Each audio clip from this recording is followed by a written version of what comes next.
Hello നമസ്കാരം, ഏവർക്കും പുതിയ വീഡിയോയിലേക്ക്.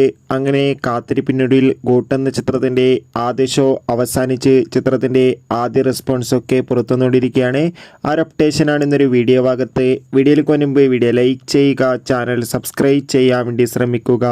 വെങ്കട് പ്രഭുവിൻ്റെ സംവിധാനത്തിൽ ദളപതി, വിജയ്, പ്രഭുദേവ, സ്നേഹ, ജയറാം എന്നൊക്കെ പ്രധാന കഥാപാത്രങ്ങളായെത്തി ഇന്ന് സെപ്റ്റംബർ 5-ാം തീയതി റിലീസ് ചെയ്ത ചിത്രമായിരുന്നു ഗോട്ട്. എല്ലാ സിനിമാ പ്രേമികളും ഒരേപോലെ ചിത്രത്തിൻ്റെ റിലീസിനായി കാത്തിരുന്നു. അങ്ങനെ കാത്തിരിപ്പിനൊടുവിൽ ചിത്രത്തിൻ്റെ ആദ്യ ഷോ ഇപ്പോൾ കഴിയുമ്പോൾ ചിത്രത്തിന് അതിഗംഭീരമായ പോസിറ്റീവ് റെസ്പോൺസ് തന്നെയാണ് ലഭിച്ചിട്ടുണ്ടായിരുന്നത്. ചിത്രം അതിഗംഭീരമായ ഒരു മാസ് ആക്ഷൻ എൻ്റർടൈൻമെൻ്റ് ആണെന്നും ചിത്രത്തിൽ ദളപതി വിജയുടെ അതിഗംഭീരമായ പെർഫോമൻസ് തന്നെ കാണാൻ വേണ്ടി സാധിക്കുന്നുണ്ട് റിപ്പോർട്ടുകൾ സൂചിപ്പിക്കുന്നുണ്ട്. എന്തായാലും കാത്തിരിക്കാം ഗോട്ട് എന്ന ചിത്രത്തിൻ്റെ കൂടുതൽ അപ്ഡേഷൻ അറിയാൻ വേണ്ടി. എത്ര പേരാണ് ചിത്രത്തിൻ്റെ റിലീസിന് വേണ്ടി കാത്തിരുന്നു? തീർച്ചയായും കമൻറ്റ് ബോക്സിൽ രേഖപ്പെടുത്തുക. ചിത്രം കണ്ടവരുടെ അഭിപ്രായം കൂടി കമൻറ്റ് ചെയ്യൂ.